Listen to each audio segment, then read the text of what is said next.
Ulm on the river Danube gained wealth and prestige as a free imperial city in the 15th century. The city went from strength to strength. Its population grew from 10,000 to more than 100,000 today. Its landmark is Ulm Minster. A tour of the city isn't complete until you've climbed to the top.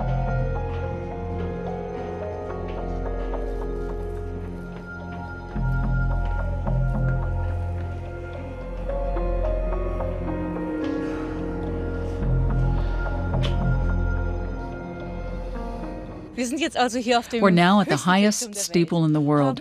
We've got a height of 142 meters, even though there's a little further to go until you reach the top at 161.5 meters. We've gone up 768 steps now. The spectacular view proves no steeple in the world is closer to heaven.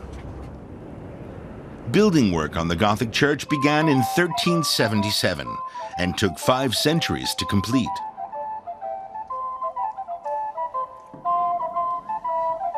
It belongs to the people of Ulm, who commissioned and paid for its construction.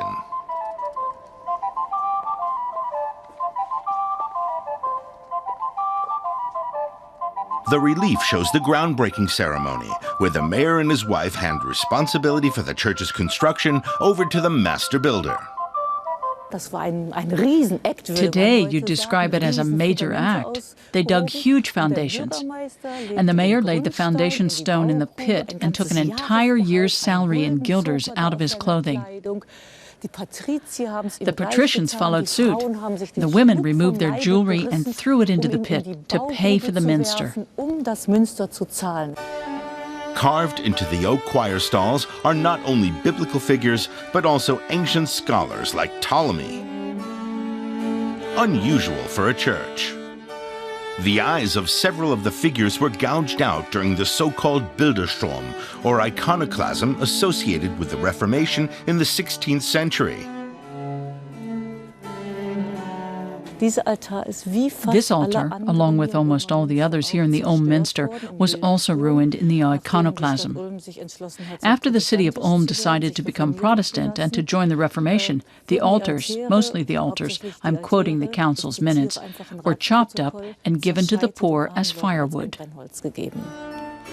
The Catholic Church became a Protestant place of worship, but it was still the minster belonging to the people of Ulm. Initially, there was an outcry against plans to erect a modern building opposite the minster. The structure is based on a design by star architect Richard Meyer. It's changed the cityscape of Ulm. They complement each other wonderfully. And what are you to do? You can't be building a neo-minster in the 20th and 21st century. That wouldn't work at all. We're living and building in a different era now. Old and new works together, and nowhere as well as here in Ulm. And that's the thing. From the Middle Ages to modern day, Ulm thrives on contrasts. That's also the case at the Weishaupt Kunsthalle.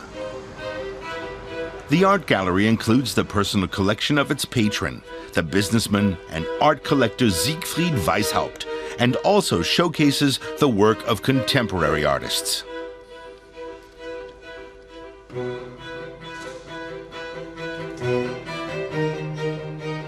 The Kunsthalle is directly connected to Ulm's museum, in which a 30,000-year-old sculpture is on display.